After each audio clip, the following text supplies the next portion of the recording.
ప్రతి ఊరికి ఏదో ఒక స్పెషాలిటీ ఉండనే ఉంటుంది. అలాగే ఈ మూంగ్ దాల్ కచోరీ రాజస్థాన్ స్పెషల్.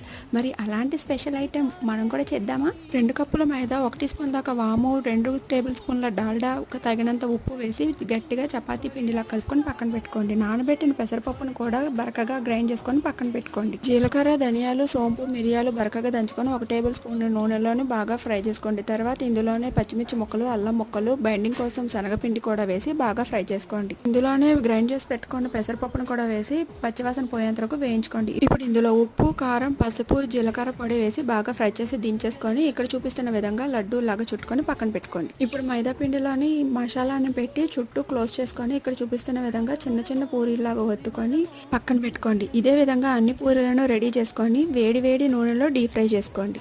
మంటను హై టు మీడియం ఫ్లేమ్లో అడ్జస్ట్ చేసుకుంటూ కచోరీలను ఫ్రై చేసుకోవాలి, లేకపోతే క్రిస్పీగా రావన్న సంగతి గుర్తుపెట్టుకోండి. ఇంకెందుకు ఆలస్యం,